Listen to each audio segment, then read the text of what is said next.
나의 구원 되시오니 내게 정죄하먹겠네. 주님 밝은 빛 대사 어둠에 치니 나의 모든 것 다 변했네. 지금 내가 주 앞에 온전케 됨은 주의 공로를 의지함일세. 나의 모든 것 변하고 그 피로 구속받았네. 하나님은 나의 구원 되시오니 내게 정죄하먹겠네. 내게 성령이 임하고 그 크신 사랑 나의 맘에 가득 채우며 모든 공포 내게서 물리치시니 내 맘 항상 주 안에 있겠네.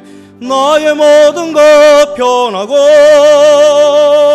그 피로 구속받았네. 하나님은 나의 구원 되시오니 내게 정죄하먹겠네. 우리 다 같이 사도신경함으로 신앙 고백하겠습니다. 전능하사 천지를 만드신 하나님 아버지를 내가 믿사오며 그 외아들 우리 주 예수 그리스도를 믿사오니 이는 성녀로 잉태하사 동정녀 마리아에게 나시고 본디오 빌라도에게 고난을 받으사 십자가에 못 박혀 죽으시고 장사한 지 사흘 만에 죽은 자 가운데서 다시 살아나시며 하늘에 오르사 전능하신 하나님 우편에 앉아 계시다가 저리로서 산자와 죽은 자를 심판하러 오시리라. 성령을 믿사오며 거룩한 공회와 성도가 서로 교통하는 것과 죄를 사하여 주시는 것과 몸이 다시 사는 것과 영원히 사는 것을 믿사옵나이다. 아멘. 우리 찬송가 204장 하나님께 드리겠습니다. 찬송가 204장입니다.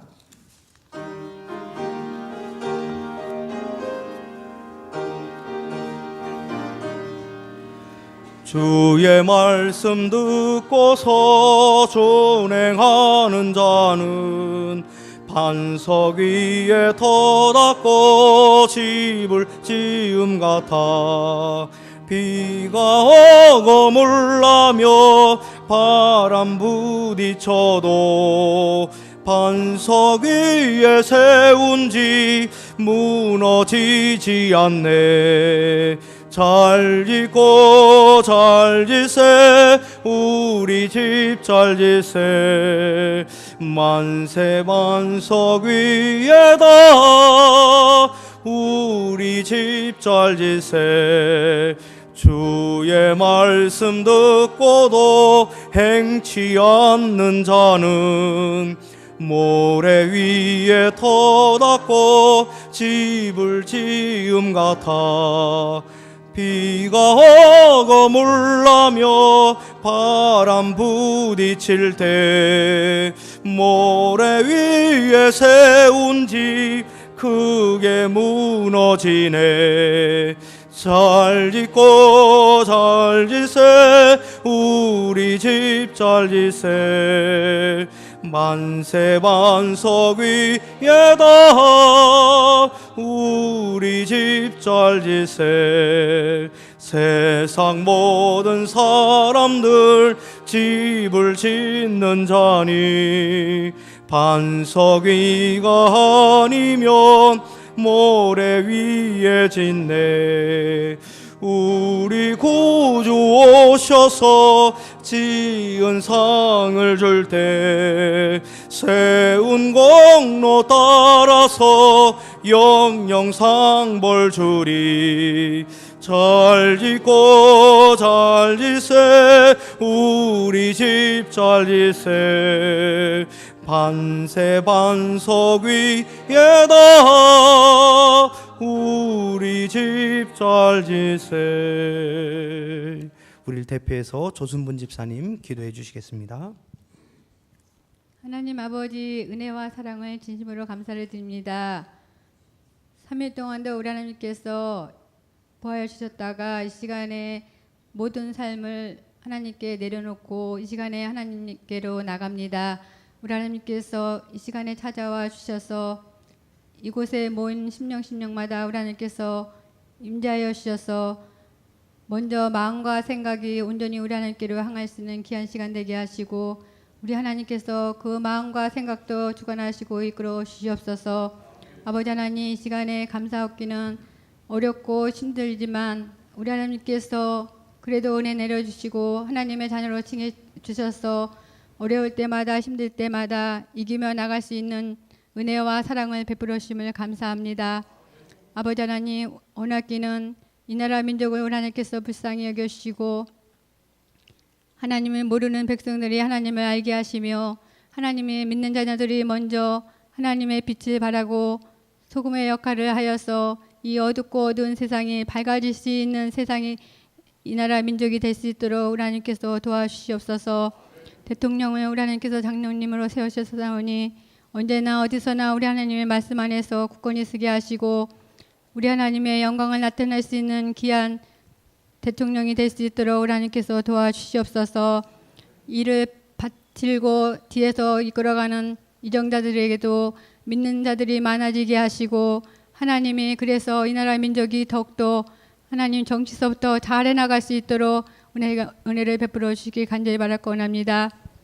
아버지 하나님, 지금도 하나님의 말씀을 순종하여서 하나님의 말씀을 전하는 우리 선교사님들 우리 하나님께서 붙잡아 주셔서 그 말씀이 떨어질 때마다 하나님의 열매를 맺게 하시며 그 가정과 아버지 하나님이여 심령 우리 하나님께서 붙잡아 주셔서 말씀을 전하실 때 어렵고 힘든 일 없도록 우리 하나님께서 도와주셔서 많은 열매를 맺어드릴 수 있는 우리 선교사님 될 수 있도록 주 하나님 인도하여 주시옵소서. 아버지 하나님, 우리 은석재단을 사랑하여 주셔서 이곳까지 세워주심을 감사합니다. 아버지 하나님, 언제나 좋은 소문 내는 자유라 평화래 우리 하나님께서 벌써 9월달을 맞이하며 나갑니다. 아버지 하나님, 정말 이 우리 은석재단이 이 죽어가는 영혼들을 살리기 부족하는 재단이 되게 하시고 어디서나 우리 성도들이 우리 목사님을 비롯해서 빛을 발하며 하나님의 말씀에 굳건히 설 수 있는 우리가 다 될 수 있도록 주님 도와주시옵소서. 그래서 이 나라 민족이 한국교회가 우리 은석재단으로 통하여서 먼저 앞장서게 하시고 많은 좋은 일꾼들을 많이 보내주셔서 우리 은석재단이 이곳에서 이 나라 민족에서 한국교회에서 기름 받는 재단이 될 수 있도록 주님 도와주시옵소서. 우리 김준은 목사님을 세우심을 감사합니다. 또한 많은 일들을 맡고 있사오니 우리 하나님께서 능력으로 베풀어 주셔서 하나님의 종으로서 많은 것들을 남겨드리며 또한 칼빈 신학대학의 이사장으로 계시오니 아버지의 많은 신실한 종들을 많이 배출할 수 있도록 주님 우리 하나님께서 은혜와 아버지 하나님의 능력을 허락하여 주셔서 영광 받아 주시옵소서. 우리 양재준 목사님을 부목사님으로 세워주시고 우리 교육자들을 세워주심을 감사합니다. 각 부서에서 아버지 하나 우리 목사님을 당회로 비롯해서 나갈 때 우리 하나님께서 맡겨진 일들을 잘 감당할 수 있도록 능력과 힘을 허락하여 주시고 용기와 은혜를 내려 주시옵소서. 그래서 우리 은석재단이 어린이서부터 노년에 이르기까지 이 재단을 통하여서 많은 은혜를 받을 뿐만 아니라 하나님께 영광과 기쁨을 드릴 수 있는 우리 성도들이 다 될 수 있도록 주님 도와주시옵소서. 아버지 하나님, 어렵고 힘들어하는 우리 지체들이 있습니다. 아버지 하나님 수술을 하고 아버지 하나님 또한 수술을 하고 또한 회복을 기다리는 우리 성도들도 있고 또한 아버지 노년으로 힘들어하는 우리 아버지 하나님 성도들이 있습니다. 우리 하나님께서 찾아가 주셔서 아버지 하나님 힘들지만 우리 하나님을 의지하고 이 계기가 하나님이 더욱 가까이 나가는 수 있는 계기가 되게 하시고 사모할 수 있는 계기가 될 수 있도록 주님 도와주셔서 우리 하나님 빨리 하루속히 나았고 찾아가 주셔서 이루하여 주시고 우리 하나님께서 믿음을 허락하여 주시옵소서.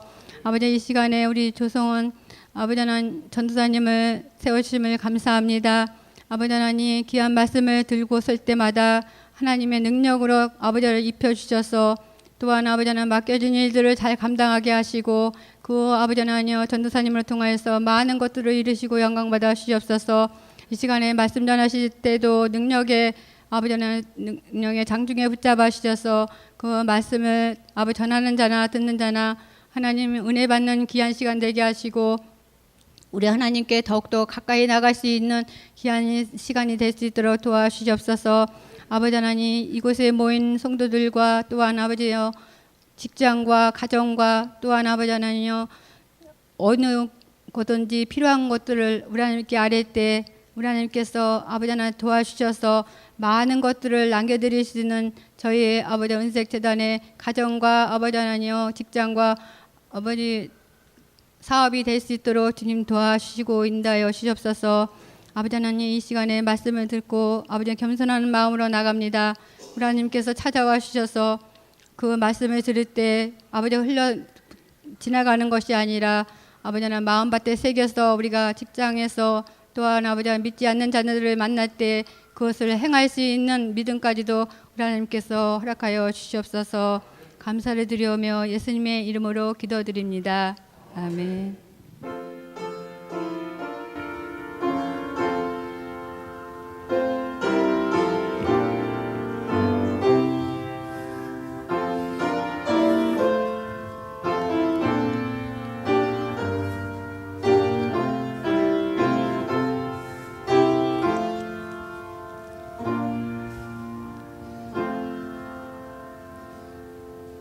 하나님 말씀 보겠습니다. 디도서 2장 11절부터 14절 말씀입니다. 신약 성경 349쪽입니다. 디도서 2장 11절부터 14절 말씀 같이 한 목소리로 다 같이 읽도록 하겠습니다. 신약 성경 349쪽입니다. 우리 찾으셨으면 같이 한 목소리로 읽겠습니다. 시작.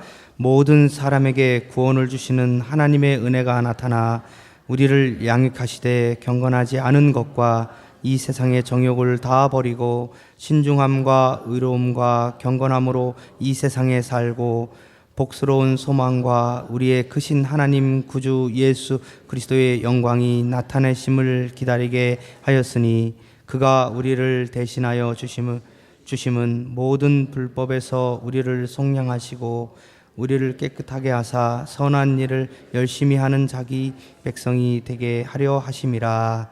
아멘. 오늘 본문을 통해서 선한 일을 열심히 합시다라는 제목으로 같이 하나님 말씀을 나누도록 하겠습니다. 이 디도서는 디모데 전후서하고 디도서까지 합쳐가지고 목회 서신이라고 분류를 합니다. 그래서 목회 서신이라고 한다면 목회하는 분들에게 필독서이기도 하고요. 예전에 학교 숙제를 디모데 전후서, 디도서를 다 써서 제출해라 이런 교수님도 있었습니다. 그래가지고 절대 본인이 이거 안 쓰면 F라고 그래가지고 본인이 써야 된다고 꼭 사무를 시키지 말고 본인이 쓰라고 그래가지고 한번 써본 적이 있는 성경이기도 합니다.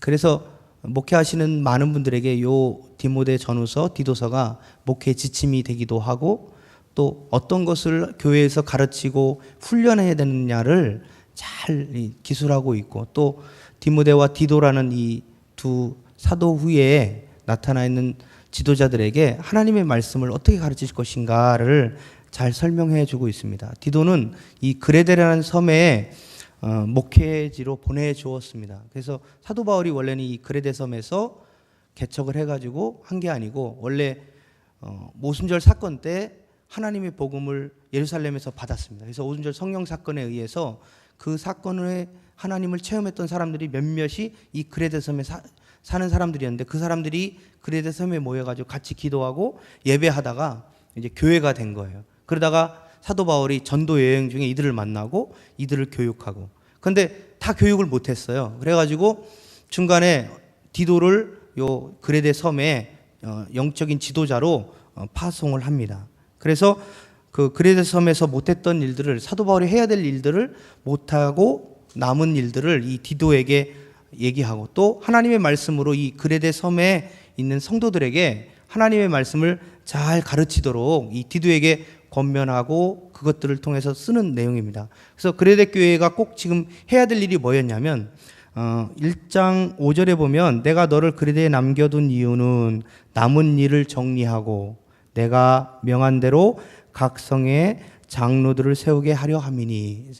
각 성에, 그러니까 이 그레데 섬이 굉장히 컸던 것 같습니다. 그래서 그 섬 자체에 있는 각 성마다 사람들을 장로를 세워서 복음이 편만하도록 지도자를 세우는 일과 또 한 가지는 거기에서 하나님의 복음을 잘 가르치는 것, 이것들이 이 디도에게 맡겨졌던 임무들입니다. 그리고 이 디도에게 이 하나님의 말씀을 가르칠 때마다 이 그레데 섬에 있는 많은 사람들이 변화되고 바로잡아지고 성장하고 성숙해 되는 것들을 볼 수가 있습니다. 그레데가 어디냐? 지금의 터키와 그리스에 있는 중간에 있는 섬입니다. 그래서 찾아보시면 금방 나올 텐데 우리 제주도보다 좀 더 큽니다.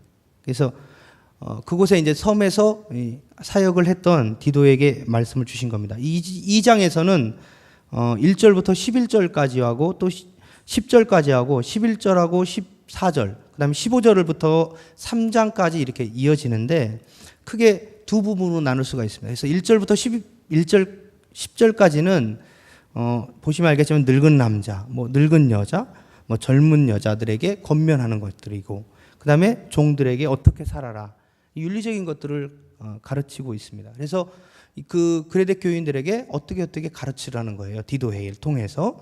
그래서 이런 것들을 가르치는데 윤리적으로 정결하고 깨끗한 삶을 살아라고 얘기를 하는데, 근데 갑자기 11절에서 그냥 모든 사람에게 구원을 주시는 하나님의 은혜가 나타나 이렇게 시작을 하는 겁니다. 그러면 1절부터 10절까지와 11절부터 14절까지의 연속성이 없어요. 그래서 이상하다. 제가 찾아봤어요. 무슨 연속성이 있지 않을까 했더니 접속사가 하나 있더라고요. 무슨 접속사냐면 그 원어는 가르라는 건데 왜냐하면이에요. 너희들 젊은 여자, 늙은 남자, 그 다음에 너희 종들, 너희 백성들 각 계층마다 다 설명을 하고 있어요. 그래서 뭐 술의 종이 되지 말고 선한 것을 가르치는 자가 되고 합당한 말을 하고 신중하고 경건해라 이렇게 자꾸 권면을 하는데, 근데 그 10절 마지막 11절에서 딱 시작할 때 뭐냐면 왜냐하면이 꼭 들어가요. 그러니까 우리가 신앙생활할 때 거룩하게 살고 선하게 살고 깨끗하게 살고 다른 사람을 볼 때 야, 저 사람 정말 착하네, 이 살아는 이유를 11절부터 설명하고 있다는 겁니다. 단순하게 윤리적으로 도덕적으로 유교적인 관념에서 이런 선한 일들을 행하는 것이 아니고 이것들을 행할 때는 반드시 왜냐하면 기독교적인 윤리관이 오늘 11절의 근거가 11절부터 이 14절까지의 내용이다, 이렇게 보시면 됩니다. 그래서 2장 11절부터 나오는 이 하나님의 말씀은 결국엔 그리스도인들이 어떻게 선하게 사는데 선하게 사는 이유, 원인, 근거를 우리에게 설명을 해주고 있는 것입니다. 오늘 14절을 한번 같이 읽겠습니다. 시작. 그가 우리를 대신하여 주심은 모든 불법에서 우리를 속량하시고 우리를 깨끗게 하사 선한 일을 열심히 하는 자기 백성이 되게 하려 하심이라. 설교 제목이 이 선한 일을 열심히 합시다 이겁니다. 그러면 선한 일이 뭐냐 할 때 이 선한 일은 1절부터 11절을 얘기하고 있는 거예요. 1절부터 11절을 우리 한번 같이 읽으면 하니까 우리 1, 2절만 한번 같이 한번 읽겠습니다. 시작. 오직 너는 바른 교훈을 합당한 것을 말하여 늙은 남자로는 절제하며 건건하며 신중하며 믿음과 사랑과 인내함에 온전하게 하고, 계속 이게 이어집니다. 계층별로 이렇게 어떻게 살아라 이렇게 딱 표현을 하고 있는 겁니다. 근데 이 선한 일들을 하는데 이 일들은 우리가 생각할 때는 선한 일은 남을 베풀고 구제하고 이런 것들을 우리가 기본적으로 다 알고 있습니다. 선한 일이 뭡니까? 그러면 남을 도와주고 뭐 이런 것들입니다 라고 얘기할 수 있습니다. 근데 디모데전서 5장 10절에는 선한 행실이라고도 얘기를 하고 있습니다. 그래서 선한 행실은 뭐냐? 자녀를 양육하고 혹은 나그네를 대접하고 혹은 성도들의 발을 씻으며 혹은 환난 당한 자들을 구제하고 혹은 모든 선한 일을 행한다. 이 선한 행실이 무엇인지를, 선한 일이 무엇인지를 설명하고 있는 거예요. 자녀를 양육하는 게 선한 일이랍니다. 그리고 나그네를 대접하는 것, 성도들의 발을 씻겨주는 것, 그리고 환난 당한 자를 도와주는 것, 구제하는 것, 그 모든 선한 일을, 이런 일들이 선한 일이다, 선한 행실이다 이야기하고 있는 겁니다. 요한복음 5장 29절에는 선한 일을 행하는 자는 생명의 부활로, 악한 일을 행하는 자는 심판의 부활로 나온다라고 했습니다. 그러면 우리가 이 선한이라는 것은 윤리적인 것들뿐만 아니라 무엇도 포함하고 있냐면, 선한 일은 행하는 자는 생명의 부활로, 이 의미는 뭐냐면 결국에는 구원과도 직결되는 문제예요. 그죠? 선한 일을 행하는 자는 생명의 부활로, 요한복음 5장 29절에 나오는데, 그럼 이 선한 일은 중첩되어 있는 거예요. 하나는 우리가 남을 도와주고 구제하는 일과, 또 한 가지는 그 선한 일은 바로 믿음을 동반하는 일이라는 겁니다. 그래서 우리가 하나님께 예배드리고 찬양드리고 기도하고 하나님께 헌신하고, 이런 것들이 뭐냐? 선한 일이라는 것이죠. 그 일을 통해서 우리가 생명의 부활로 나온다는 것입니다. 그리고 악한 일을 행하는 자는 심판의 부활로 나옵니다. 이거 악한 일을 행하는 심판의 부활은 뭐냐면 불신이에요. 예수 그리스도를 믿지 않는 것. 그리고 로마서 12장 17절에 아무에게도 악을 악으로 갚지 말고 모든 사람 앞에서 선한 일을 도모하라. 그러니까 이 선한 일은 내 개인에게만 국한된 게 아니고 같이 되는 거예요. 악한 일도 도모하겠지만 선한 일도 나 혼자만 선한 일을 할 것이 아니라 이웃과 형제와 친구들과 같이 이 선한 일을 같이 도모해라. 이렇게 이야기할 수 있는 것입니다. 그래서 오늘 디도서에 나오는 이 선한 일은 뭐냐? 바로 두 개가 중첩되어 있는 거예요. 하나는 우리가 예수 그리스도를 믿는 신앙 행위와, 또 하나는 우리가 이웃을 도와주고 섬기고 발을 씻겨주는 이런 일들이 같이 중첩되어 있다는 겁니다. 어느 한 가지에 치우쳐가지고 그것만 선한 행실이라고 보지 않고 있다는 것입니다. 그러면 선한 일을 열심히라고 오늘 이 14절에 나오는데, 선한 일을 열심히라는 단어가 나옵니다. 이 열심히는 열정적으로, 또 어떤 의미가 있냐면 그걸 추구하며, 또 어떤 의미가 있냐면 그것을 바라보면서. 그러니까 선한 일을 하는데 이 선한 일을 그냥 내가 하고 싶어서 하는 것도 있겠지만 그것을 위해서 열정적으로 하는 것도 필요하고, 또 한 가지는 거기에 초점이 맞추는 거예요. 그 선한 일에 선한 일 열심히 하는 자기 백성이라고 했는데, 열심이란 말은 결국에는 뭘 표현하냐면 거기에 초점이 맞춰져 있는 사람이라는 거예요. 그래서 열심히 하는데, 그러면 그 열심히 하는데 어떤 것이 열심이냐? 그냥 열심히 하십시오 하면 우리가 공부도 열심히 하십시오 그러면 노트를 3번 베끼는 건가? 문제를 많이 푸는 건가? 뭐 이렇게 생각할 수 있는데, 구체적으로 열심이라는 단어를 거기에 초점을 맞추고 거기에 방향을 두고 살아가는 것인데, 그런 것이 열심이거든요. 오늘 본문에 기록된 내용이. 그런데 그 열심이 과연 무엇일까? 앞에 설명이 조금 되어 있습니다. 오늘 12절을 우리 같이 한번 읽겠습니다. 시작. 우리를 양육하시되 경건하지 않은 것과 이 세상의 정욕을 다 버리고 신중함과 의로움과 경건함으로 이 세상에 살고. 예. 하나님께서 우리를 구원해 주시는 하나님의 은혜가 나타났습니다. 우리는 우리를 나타나신 이 은혜가 우리를 양육하시는 거예요. 그래서 우리를 양육하심으로 말미암아 우리가 어떻게 초점이 열심히 되냐면 요 선한 일에 열심히 되는 거예요.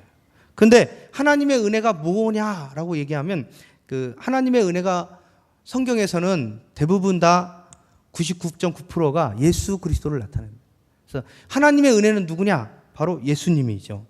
그 예수님이 우리에게 나타난다. 나타날 때는 어떻게 나타나냐면 갑자기 문이 쫙 열리면서 짠! 해서 빛이 쫙 나오잖아요. 무대를 열 때에 무대를 문학의 밤 할 때 보면 이제 커튼 치워가지고 하면 딱 열고, 그리고 가운데 서트라이트 빛을 쫙 비추잖아요. 그것처럼 나타났다는 거예요. 예수 그리스도가 하나님의 선물인 은혜가 우리에게 그렇게 나타났다. 이 나타났던 이 하나님의 은혜가 내 속에서 어떻게 하냐? 나를 양육한다. 양육은 아시죠? 두 가지가 있습니다. 하나는 이 양육은 아이에게 밥을 먹이고 이 아이에게 좋은 것을 줘가지고 키를 키워요. 몸무게도 이렇게 성장하게 해요. 그리고 이 아이가 잘 자랄 수 있도록 합니다. 그리고 양육은 또 한 가지 뭘 포함하냐면 이 아이가 딱 자라는데 얘가 나쁜 짓을 한단 말이에요. 그래 그러면 아유 우리 아들 참 잘했다 이럽니까? 안 하죠. 몽둥이를 꺾든지 하여간 무릎을 꿇기든지 손을 들게 하든지 의자에 앉혀서 반성하게 하고 잘못한 것을 회초리를 든단 말이에요. 이게 양육입니다. 파이데이아라고 해가지고 파이디오니에서 이런 단어가 나온 건데 그게 양육입니다. 그래서 구부러진 것을 바로 잡아서 가르쳐서 이를 옳은 대로 인도하는 것, 그것이 뭐냐면 양육입니다. 그런데 이 은혜가 나타나서 우리를 그렇게 한다는 거예요. 하나님께서 선한 일을 열심히, 즉 은혜가 우리 속에서 역사해가지고 나를 선한 일에 열심인 사람으로 하나님이 만들어 가신다라는 것입니다. 근데 그 열심히 할 때 그 양육하시는데 어떻게 양육하시냐면 두 가지가 있어요. 하나는 뭐냐? 버리는 것입니다. 하나는 그걸 가지고 은혜를 통해서 살게 하는 거예요. 하나는 취하는 거고 하나는 버리는 것입니다. 버리는 것은 오늘 성경의 12절 보면 경건하지 않은 것이라고 되어 있습니다. 이 경건하지 않는 것은 하나님을 하나님으로 인정하지 않는 것을 이야기합니다. 그래서 이것들을 버리는 것 얘기하는 것입니다. 그리고 또 한 가지는 세상 정욕입니다. 이 세상의 정욕을 버리는 것입니다. 그런데 이 버리는 것은 좀 더 쉽게 얘기하면 노라고 얘기하는 거예요. 모든 사람이 예스 할 때 나는 노 하듯이 하나님의 말씀이 우리에게 경건치 않은 것과 세상 정욕을 노라고 얘기하는 것이 바로 버리는 것입니다. 그건 나와 관계없다. 나는 이거 아니야. 이게 바로 열심이라는 거예요. 선한 일에 열심인 사람이 노 하는 것을 노라고 할 것들을 노를 해야 되는 거예요. 경건치 않은 것, 하나님을 하나님으로 인정하지 않는 것들을 노라고 할 줄 알아야 되고 세상의 악한 정욕들을 노라고 할 줄 알아야 되는데 노라고 할 줄 못하는 게 우리의 자신의 문제라는 겁니다. 그건 왜 그러냐면 하나님의 은혜가 부족하기 때문이다라고 얘기하는 거예요. 하나님의 은혜가 족하면 그것들을 향해서 노라고 할 수 있는 거예요. 그래서 우리가 뭘 구해야 되냐면 하나님의 은혜를 우리에게 주십시오라고 구하는 것입니다.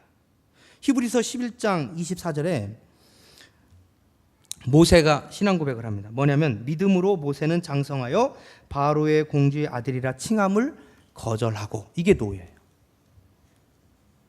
믿음으로 곧 왕이 될 이 모세가 그 자리를 박차고 나오는 거예요. 왜냐? 버려야 할 것이기 때문에. 경건치 않은 것들 우리가 노라고 할 수 있어야 됩니다. 근데 사단은 우리에게 어떻게 하냐면 야 때로는 좀 숨도 쉬어야지. 너무 깝깝하지 않냐? 그런 생각으로 살지 마. 뭐라고 얘기하냐면 야 너 98%는 했잖아. 2%. 사단은 2% 얘기를 해요. 에이, 이거는 괜찮아. 해.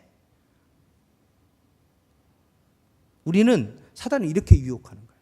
경건치 않은 일들에 대해서 우리가 하려고 할 때 우리 자신의 위안을 삼는 게 뭐냐면 나는 98%를 했어. 이거예요. 근데 하나님은 우리에게 그 2%도 요구하신다는 거예요. 왜 노를 못하냐면 애초부터 거절할게. 마음에부터 그런 마음이 일 때마다 노. 정말 부정스럽고 거짓되고 이런 것들을 노할 수 있어야 되는데 우리 자신은 이거 하면 회사 잘리는 거 아니야? 더 시작해서 우리 주위가 불안합니다. 그래서 존 오웬이라고 하는 큰 신학자가 이렇게 얘기했습니다. 뭐냐면 말하는 것처럼 근절해야 할 죄는 마음에서부터 없애야 한다. 마음에서부터 없애야 돼요.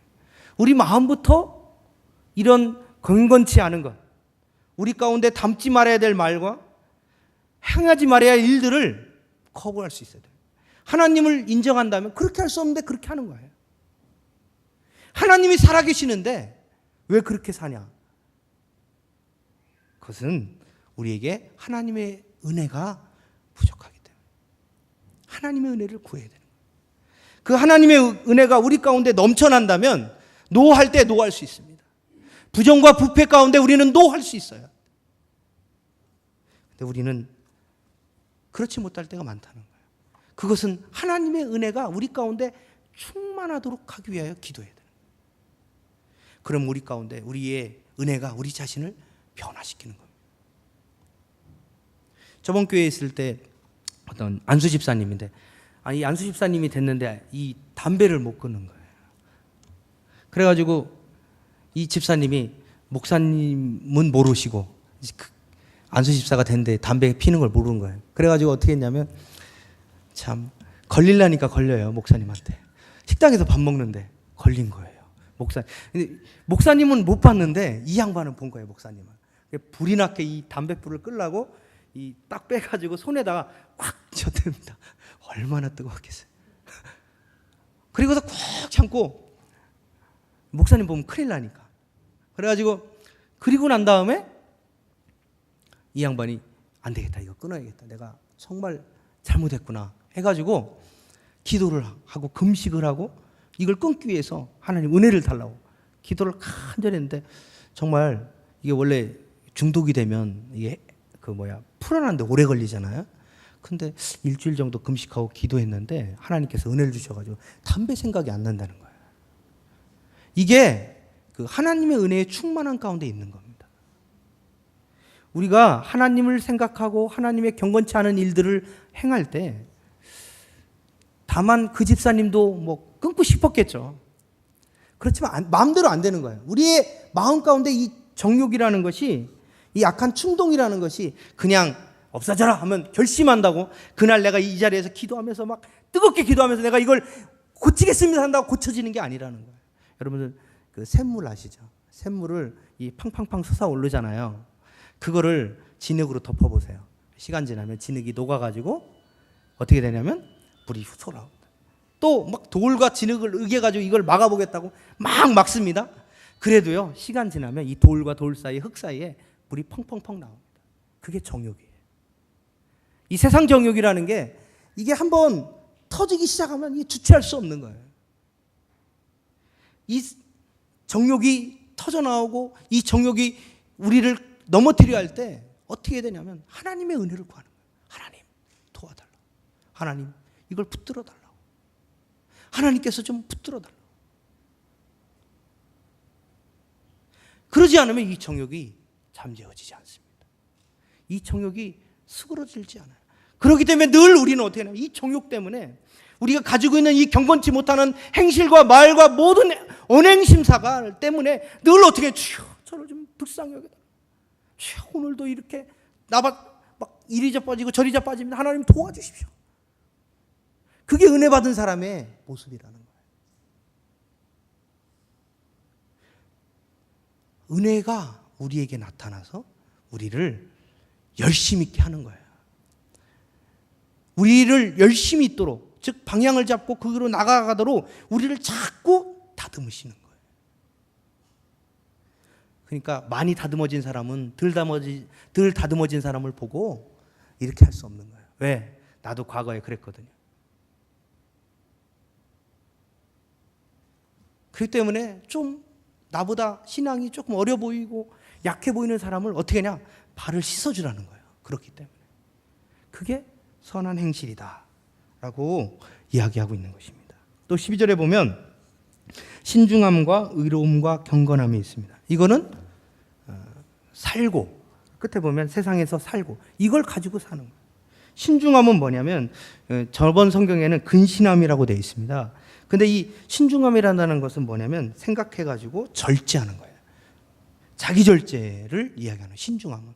뭘 하나를 할 때, 뭘 하나를 발을 내딜 때 신중하게 생각하고 한 걸음을 내딛는 거죠. 그래서 절제하며 사는 거예요, 그리스도인들은. 이 세상은요, 악합니다. 이 세상은요, 우리가 죄 가운데 다 넘실넘실거려요. 눈 살짝 돌리면 빠집니다. 조금만 옆에 딱 바라보면 금방 우리는 넘어질 수밖에 없습니다. 이게 신중하지 않으면 발을 헛디뎌 가지고 어떻게 하냐면 다리가 다치는 거예요. 그런데 그것처럼 우리 세상에 살면서 우리가 신중해야 될 이유는 뭐냐? 말 한마디, 행동 하나, 불신자들에게 이야기할 때 신중해야 될 이유는 뭐냐? 우리가 이 세상에 살고 있기 때문에. 그래서 이 모든 일을 할 때 신중함으로 해야 돼요. 여러분들 어떤 분은 그 중학생들이 저한테 물어봐요. 전도사님 노래방 가도 돼요? 그렇게 해요. 물어보면 저는 이렇게 얘기합니다. 뭐냐? 가라. 가면 노래만 불러라. 거기서 엉뚱한 짓 하지 마라. 절제가 필요한 거예요. 절제가. 그 신중함은 절제를 얘기하는 거예요. 자기 스스로 절제하는 거예요. 그래서 뭐 컴퓨터든 뭐든 자기 절제가 안 되면 그러니까 거기에 푹 들어갑니다. 밤새도록 게임하는 아이들이 있는가 하면 그것들이 자기 스스로 절제가 안 되기 때문에, 신중하지 않기 때문에, 하나님의 정하신 그 선을 넘어가지 않는 것을 깊이 생각해야 합니다. 또 의롭게, 바로 바른 행동을 얘기합니다. 이 도덕적 행동의 겉으로 나타날 때 바르게라는 표현을 하는데, 바른 행동은 하나님의 도덕적 기준에 맞도록 행동하는 것을 말합니다. 이것은 칭의와 관계없는 내용이죠. 윤리적인 도덕을 얘기합니다. 그래서 하나님 도덕전에 맞도록 행해라.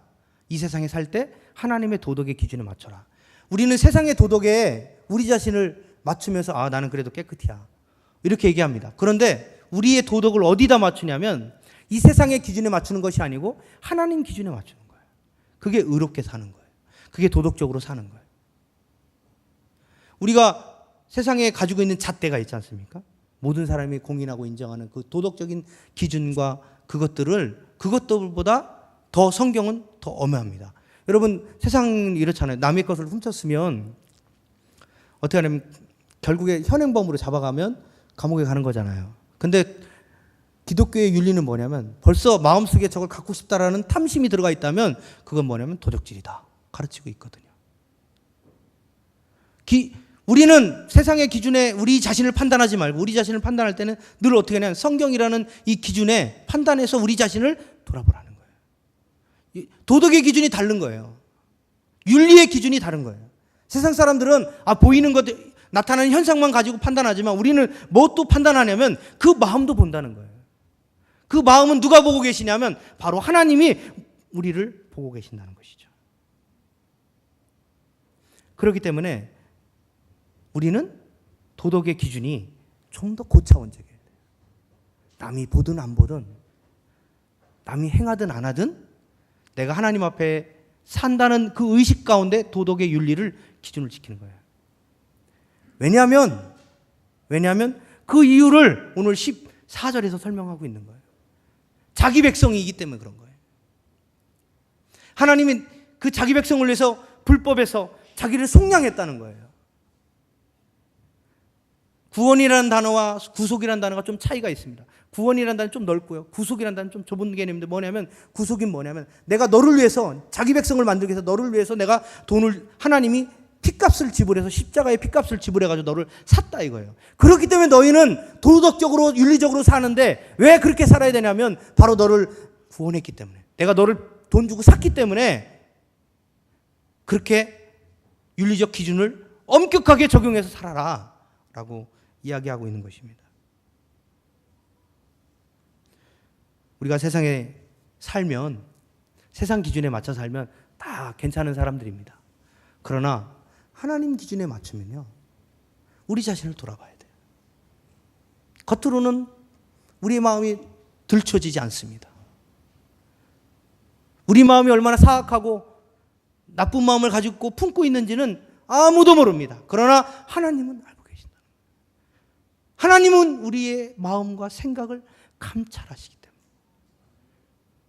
그렇기 때문에 우리가 기독교인으로 이 세상을 살면서 저들이 가지고 있는 기준에 우리 자신을 맞출 것이 아니라 우리가 가지고 있는 그리스도의 기준에, 하나님의 도덕적 기준에 맞춰가지고 그것을 변화시키는 놀라운 영향력 있는 사람들 되시길 바랍니다.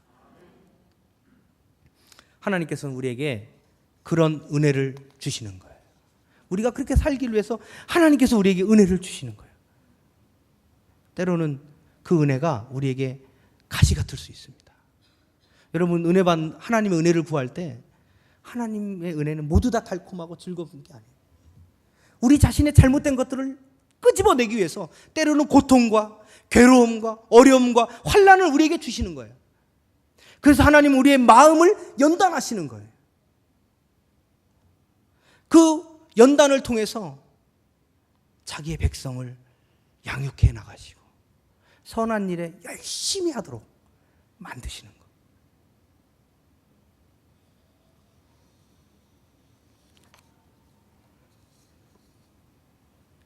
우리가 하나님 앞에 살아가는데 바로 이 열심인 상태로 살아요.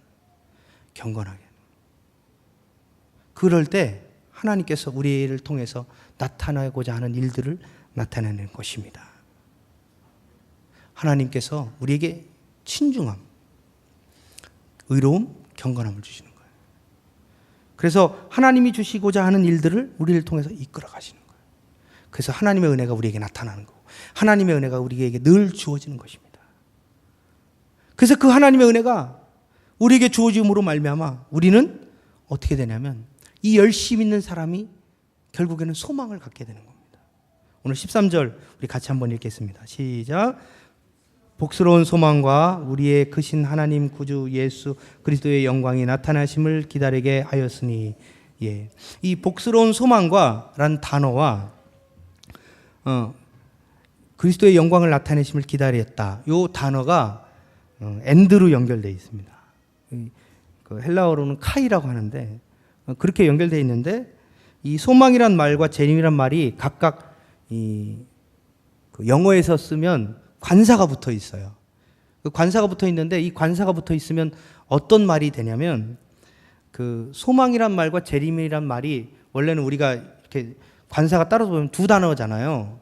원래 소망과 예수님의 재림이 따로따로 이렇게 정관사가 붙어가지고 엔드로 연결되면 우리는 보편적으로 어떻게 하냐면 이 두 단어구나. 근데 헬라어에는 특징이 있습니다. 이 두 단어가 이렇게 만약에 관사가 붙어가지고 낱말이 나오고 그리고 그 접속사 엔드로 하고 그다음에 정관사 붙어가지고 단어가 나오면 이게 같은 의미가 되는 거예요. 그러니까 한 의미가 되는 거예요. 그러니까 그러면 복스러운 소망과 예수님의 재림은 하나라는 거예요. 단수로 취급합니다. 두 개가 아니고 하나라는 거예요. 그래서 하나의 의미를 전달하기 위해서 이런 그 수사적인 기법을 사용하고 있습니다. 근데 오늘 나와 있는 오늘 그 13절의 내용도 그렇게 되어 있어요. 그 소망이라는 단어와 예수님을 나타나시는 이 재림이라는 단어가 정관사를 붙어가지고 이 접속사를 통해가지고 한 단어로 이렇게 묶여 있습니다. 그러면 이게 같은 의미로 보고 같은 뜻으로 봐야 되는 거예요. 결국엔 소망이 뭐냐? 바로 예수 그리스도의 재림이라는 것입니다. 이게 복스러운 소망이라는 거예요. 그래서 마태복음 5장에 나오는 이 복과 동일한 겁니다. 이 복스러운 것은 겉으로 외형적으로 나타나가지고 나타나 있는 그런 것들 때문에 나타나는 복이 아니고 그것과 관계없이 나타나는 복을 나타내요. 그래서 이 복스러운 소망과 예수 그리스도의 재림이 같이 물려 있는 것입니다. 그래서 예수님의 재림을 기다리는 게 바로 열심이라는 거예요. 그래서 자기 백성을 하나님께서 구속하시고 불의에서 속량하셔서 자기의 선한 일에 열심인, 이 열심이란 단어를 그 앞에서 설명하고 있는데 뭐냐면 이 열심이라는 건 무엇에 초점이 맞춰져 있냐면 바로 이 재림에 맞춰져 있다는 것입니다. 그래서 재림을 바라보며 살아가는 사람이 선한 일을 열심히 하는 사람이라는 거예요. 자기 백성이라는 거예요. 그래서 이 예수 그리스도의 재림을 바라보며 살아가는 것, 이것이 자기 백성의 선한 일을 열심히 하는 것이다 라고 우리 성경이 말하고 있는 것입니다. 그러면 예수 그리스도의 재림을 바라보고 살아가는 것이 선한 일이 이유가 있는 거예요. 왜냐하면 예수님을 재림을 바라보며 살아가는 사람들에게 특징이 있습니다. 이 땅에 있는 것들에 관심이 없어요. 이 세상의 정욕에 눈을 돌리지 않는다는 거예요. 그렇기 때문에 재림에 초점을 맞추는 겁니다. 여러분은 예수님 재림하면 색깔을 물어보면 무슨 색깔이 딱 떠오르신가요? 회색에 검은칙칙해가지고 막 불이 나올 것 같고 재림이 그렇지 않습니까? 안 그런가요? 안 그러면 예수님의 재림이 파랗고 하얗고 빛이 쫙 비치고 이런 겁니까?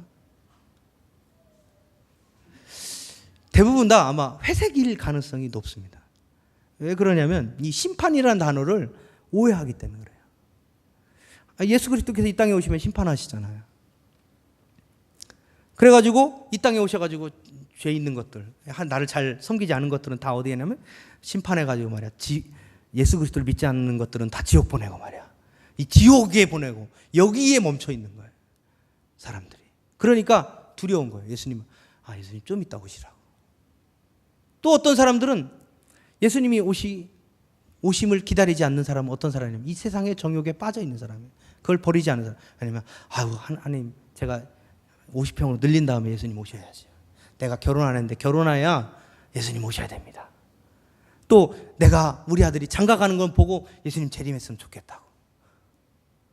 이게 세상 정욕에 빠진 사람이 예수님의 재림을 기대하고 고대하는 특징인 거예요. 중세시대가 왜 암흑기라고 하는지 아시는지요?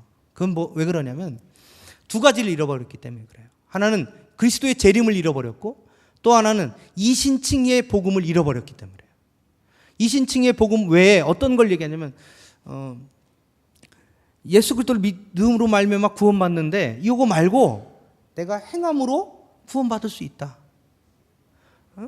그래서 면죄부도 팔기도 하고 내가 죄를 지었으면 가가지고 사제한테 가서 고백하고 그럼 하나님 용서해 주면 거기에 대한 대가 그래가지고 뭐 봉사를 시키고 그 카톨릭 신자들이 왜 열심히 봉사하는지 아세요? 다 구원받기 위해서 하는 거예요. 목숨 걸고 하는 거예요. 모르셨죠? 아닌가? 그래서 죄를 지면 그 죄에 대한 대가를 그렇게 하는 거예요. 복음이 변질된 거예요. 그 또 한 가지는 예수님의 재림을 기다리지 않아요. 예수님의 재림이라는 것을 생각하지 않습니다. 그 뒤로부터 카톨릭은 어두워지기 시작했어요. 부패하기 시작했습니다. 이 세상의 풍요로움에 푹 빠졌어요. 돈 많이 들어오죠. 땅 넓어지죠. 중세시대 그랬어요. 땅 넓어지죠. 종들 많아지죠. 나 성직시켜달라고 막 돈 싸들고 오지요. 권력 주죠. 세금 걷는 조세권도 주죠. 이러니까 서로 사죄하려고 막 들이미는 거예요. 줄 섭니다. 줄 쫙 서가지고. 그리스도의 재림은 없고 거기에 경건함이나 하나님의 복음은 없고 구원이라의 능력은 없고 오직 외부적인 물량주의만 남아서 그걸 통해 가지고 어떻게 뭐 한 자리 해보려고 정신이 없는 거예요. 예수님의 부활을 기다리지 않습니다. 예수님은 교회 안에 불신자는 없어요. 하나님을 부인하거나 하나님을 저주하는 사람은 없습니다. 그런데 어떤 사람이 있냐면 하나님은 나와 함께 하시지 않아. 하나님은 나와 멀리 계셔가지고 멀리 계시기 때문에 나에게 뭐 구체적으로 나에게 뭐 이렇게 간섭하지 않으신 하나님이야. 해가지고 자기 마음대로 사는 거예요. 주님은 이 땅에 온다는 곧 오신다는 그 재림의 기쁜 소식을 다 잃어버렸어요. 그래가지고 현재를 어떻게 사냐면 세라 잘 살자. 돈만이 최고다. 정신이 다 내놨어요. 왜? 재림을 기다리지 않기 때문에. 예전에 북한군이 우리나라를 쳐들어올 때 어땠냐면 6.25 사변 전에 간첩을 내보내버렸습니다. 그래서 주요 도시에 간첩을 다 내려보내가지고 현장 조사 다 했어요. 누가 반동이고 누가 악질이고 누가 지주고 다 조사했답니다. 근데 어떤 동네에 젊은 미친 여자가 들어왔는데 이 여자가 미쳐가지고 막 돌아다니면 동네 사람들이 막 미친 여자라고 해가지고 손가락질도 하고 때리기도 하고 막 그랬어요. 그게 한 3, 4년은 됐는데 이 여자가 6.25 전쟁이 나고 난 다음에 인민군들이 딱 내려오서 인민재판을 하는데 거기에 인민재판 위원장이에요. 그랬대요. 여자 장교인 거예요. 미친 여자가. 왜 미친 척 했겠어요? 자기 신분 숨기려고. 그리고 좀 다 조사하려고 집집마다 다 돌아다니면서 누가 반동이고 누가 악질이고 누가 지준지 다 아는 거예요. 그 여자가 앞에 나가지고 찝어가지고 다 죽여버리는 거예요. 죽창으로. 이 얘기를 왜 하냐면 이 미친 여자가 우리라는 거예요. 예수님은 오신다는 겁니다. 오십니다. 안 믿으시래. 예수님 오십니다. 여러분들 다 잊으시.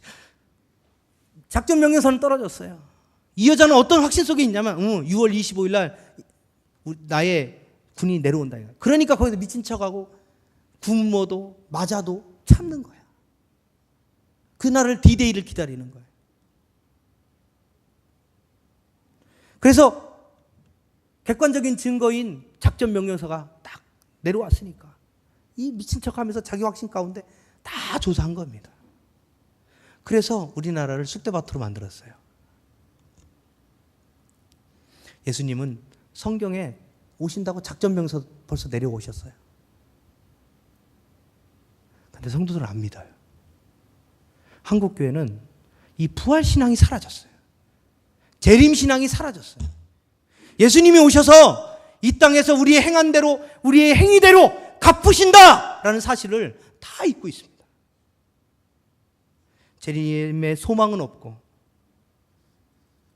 교회가 물량주의에 빠져가지고 정신을 못 차리는 거예요. 그래가지고 세상에 손가락질이나 당하고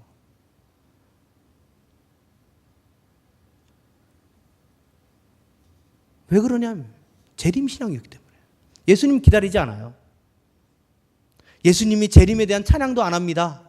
이제는 이 땅에서 어떻게 하면 성공하고 어떻게 하면 잘 살고 어떻게 하면 자녀 좋은 대학 보내기 위해서 기도하고 그거에 우리 한국 교회가 물들어요. 성경은 우리에게 얘기합니다. 예수님 오신다. 네가 선한 일에 열심인 자기 백성을 만드는데 너희가 이것들이 가지고 있어야 된다. 재림신앙을 우리에게 가지고 있기를 간곡하게 부탁하고 있는 것입니다. 사랑하는 성도 여러분, 우리의 소망이 누굽니까? 바로 예수 그리스도입니다. 예수님이 이 땅에 오셔요. 오셔서 우리의 눈물과 고난을 다 얼싸하셔요. 주님이 오셔서 우리의 여러 가지 억울한 일들을 갚으신다. 주님이 비디오 돌리듯이 너 그때 그랬었지. 내가 너의 아픔을 안다. 내 고난을 안다.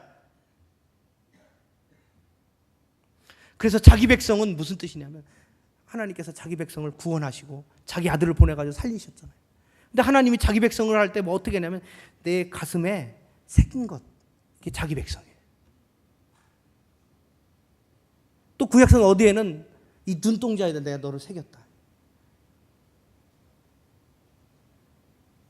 여러분과 저를 자기 하나님의 눈동자에 새겼다. 하나님의 마음에 새겨놨다. 라고 얘기하고 있는 것입니다. 이 사람들을 위해서 예수 그리스도를 보내서 그 예수 그리스도를 받은 자들이 변화해서 예수 그리스도를 마음에 영접한 사람들은 경건하고 신중하고 의롭고 살기 위해서 늘 부단히 그리스도의 은혜를 사모하며 살아가는 거예요. 그리고 저 천국을 소망하고 예수 그리스도의 재림을 생각하면서 그리스도의 재림을 기다리는 거예요. 기쁨으로 기다리는 거예요. 왜냐? 우리는 모두 다 예수 그리스도의 이신층의 복을 받고 있기 때문에 그래요. 내 행실로 구원받는 게 아닙니다. 내가 뭘 했기 때문에 하나님이 나를 구원해 주시고 나를 자기 가슴판에 새긴 것이 아니고 그냥 사랑해서 나를 가슴판에 새기고 눈동자에 새겨서 내가 너에게 은혜를 주고 내가 예수 그리스도를 믿게 해서 내 자녀를 삼으신 거예요. 그리고 나의 자녀를 통해서 우리 속에서 선한 행실을 하도록 하나님께서 우리를 부추기고 계시는, 열심히 우리를 부추기고 계신 거예요. 그리스도께서 나에게 선한 행실을 하도록 내가 뭐 좀만 잘못하면 양심의 가책을 느끼게 하고 회개하고 하고 주여 내 죄 때문입니다. 주님 내가 잘못해서 그렇습니다. 하나님 용서해 주십시오라는 이 고백이 날마다 신자들 가운데 나오는 이유는 바로 우리 속에 있는 예수 그리스도의 은혜의 복음이 우리를 자꾸 부추기는 거예요. 그래서 어제보다는 오늘보다는 내일이 점점 더 의롭게 되고 거룩해 되는 우리의 삶이 되어야 된다는 것입니다.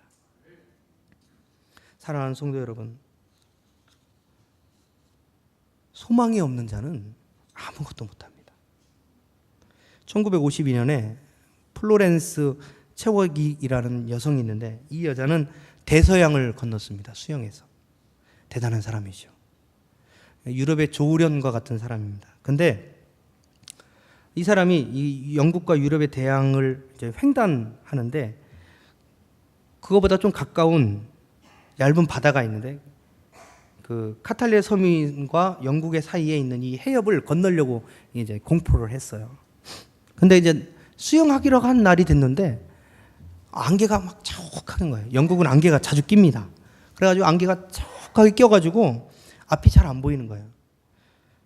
근데 이제 그 바다를 하려면 상어떼나 이런 것 때문에 보호하기 위해서 이 철장 안에서 수영해 갑니다. 그리고 배고프니까 중간에 양식도 주고 해서 이렇게 가는데 앞이 안 보이니까 이 여자가 수영을 막 해서 가는데 몇 날 며칠 해서 넘어가는데 너무 힘든 거예요.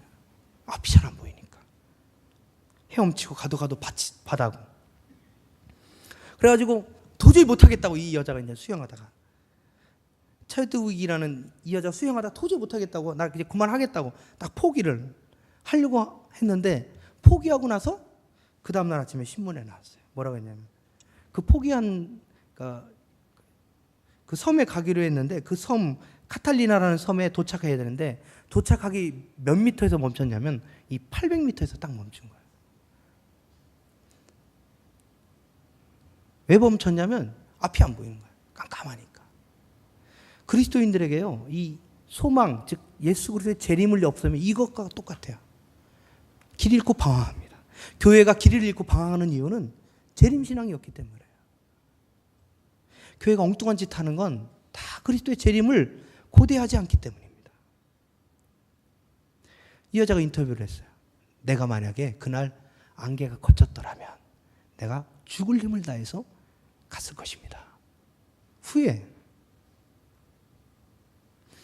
우리 선한 일에 열심히 합시다.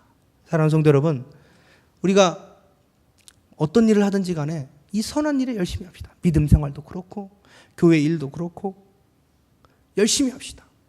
경건한 일에 그리스도를 소망하는 일에 열심히 합시다. 왜냐? 주님이 우리에게 그걸 요구하고 계십니다. 여러분, 전도하는 일, 아이들을 가르치는 교사, 새벽기도, 구역, 뭐 교회 청소하는 일, 뭐 주일날 주차 관리하고 안내하고 새신자를 섬기는 일, 뭐 주방에서 봉사하시는, 또 차량 운행하시는 우리 집사님, 장로님, 또 뭐 성가대 반주하시고, 이거 선한 일 아닙니까? 그리스도의 영광을 위해서 쓰는 일들 아닙니까? 열심히 합시다. 왜냐하면 주님이 갚으시는 거예요. 주님이 재림하시는 거예요. 그렇기 때문에 내가 내 의지대로 하는 것이 아니고 열심히 하는 겁니다. 최선을 다하는 겁니다. 감사함을 하는 거예요. 왜? 나를 구원하신 그 주님 때문에 내가 그렇게 하는 겁니다. 믿음 생활도 그럴 뿐만 아니라 우리 윤리적인 삶도 많은 사람들에게 저거 정말 예수 믿으니까 뭔가 다르다고 이래야 되지 않겠습니까? 요즘은 예수 믿는 사람 더 못 믿겠다고 이러니 어떻게 하는 거예요? 우리가 이 가을에 선한 일을 열심히 해야 됩니다. 한스쿵이 이런 얘기했어요. 뭐라고 했냐면 앞으로 기독교는 이미지가 중요하다. 기독교가 뭘 진리를 담고 있냐 이게 중요하지 않고 어떻게 보이느냐가 더 중요하다는 거예요. 구제하는 사람보다 더 구제 많은 것들로 보여지고 자선단체들보다 더 자선스럽게 하는 모습이 보이지 않으면 교회는 사람들이 오지 않는다 라고 했습니다. 교회가 하나님의 말씀을 진리를 담고 있잖아요. 생명을 담고 있습니다. 그러면 그 생명을 담고 있는 증거를 좀 보여줍시다. 올해 표어가 목사님이 참 잘 지으신 것 같아요. 좋은 소문 내는 자여라. 은석교회 교인들은 정말 좋은 사람들이다. 정말 멋진 사람들이다. 저 사람 때문에 내가 교회 좀 가야 되겠다. 저 가정을 보니까 정말 내가 예수 믿고 싶다. 기독교의 이기적인 모습을 몇 가지 때문에 전체가 다 그런 줄 알아요. 대형교회는 우리나라의 3%밖에 안 됩니다. 전체 교회 수 중에 3%밖에 안 돼. 이 3%가 100%를 97%를 오염시키고 있어요.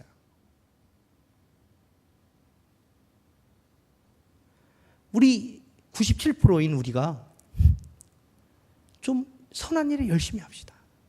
선한 모습을 좀 보여줍시다. 그래서 하나님의 은혜를 구합시다. 내가 좀 하나님 선하게 되게 해주십시오. 내가 선한 일에 열심히고 추구하는 사람이 되게 해주십시오. 그렇게 이 시간에 한번 기도하겠습니다. 뭐냐면 하나님, 내가 선한 일에 열심인 사람이 되게 해주십시오. 내가 복음을 받은 자로서, 생명을 담은 자로서 좀 더 정직하고 좀 더 성실하고 좀 더 깨끗한 사람 되게 해주십시오. 하나님, 나를 좀 붙들어 주십시오. 내가 그렇게 되게 해주십시오. 우리 주여 한번 하고 간절히 기도하도록 하겠습니다. 다 같이 주여 한번 기도하겠습니다. 주여, 우리 아버지 하나님 은혜를 감사합니다.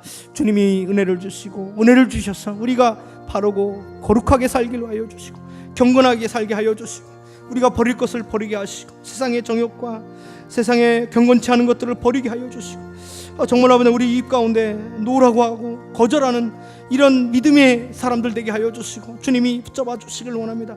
우리의 삶이 좀 더 도덕적이고 좀 더 윤리적인 우리의 삶이 되도록 인도하여 주시길 원합니다. 하나님, 그래서 신중함으로 또 거룩함으로 또 아버지 하나님이여 경건함으로 살게 하여 주시고 주님께서 아버지 하나님 붙잡아 주시길 원합니다.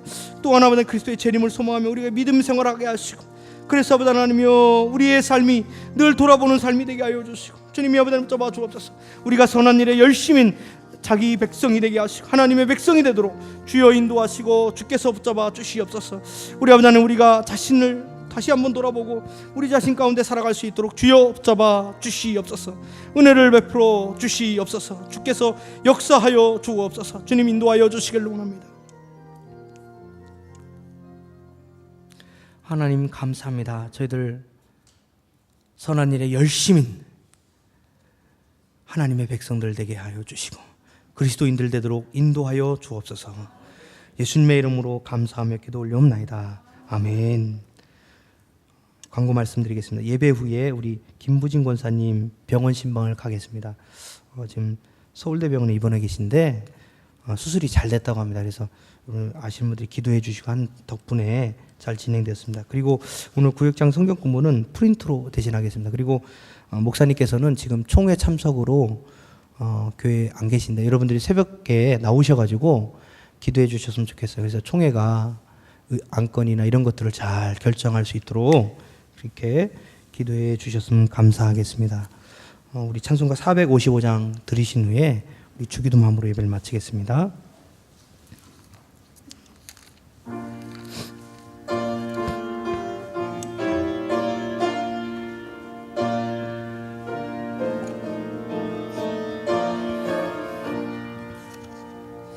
주님의 마음을 본받는 자 그 마음에 평강이 찾아오무 험악한 세상을 이길 힘이 하늘로부터 임함이로다.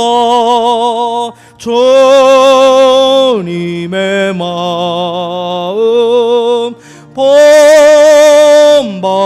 살면서 그 거룩하심 나도 이루리.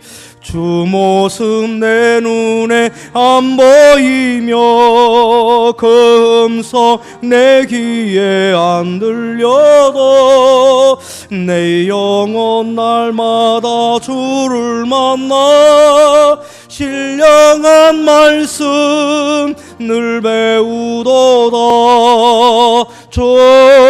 주님의 마음 본받아 살면서 그 거룩하심 나도 이루리. 가는 길 거칠고 험하여도 내 맘에 불평이 없어짐은 십자가 고난을 이겨내신 주님의 마음 본받음이라. 주님의 마음 본받아 살면서 그 거룩하심 나도 이루리. 주 예수 세상에 다시 오실 그날의 무성도 변화하여 주님의 빛나는 그 형상을 다 함께 보며 주 찬양하리. 주님의 마음 본받아 살면서 그 거룩하심 나도 이루리. 변영수 이성복 전사님 1,000번째 해드리셨습니다. 우리 다 같이 주님이 가르치는 기도로 예배를 폐하겠습니다. 하늘에 계신 우리 아버지여, 이름이 거룩히 여김을 받으시오며 나라의 마옵으며 뜻이 하늘에서 이루어진 것 같이 땅에서도 이루어지이다.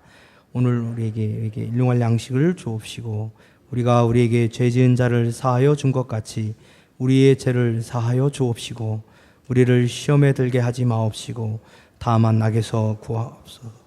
대개 나라와 권세와 영광이 아버지께 영원히 있사옵나이다. 아멘.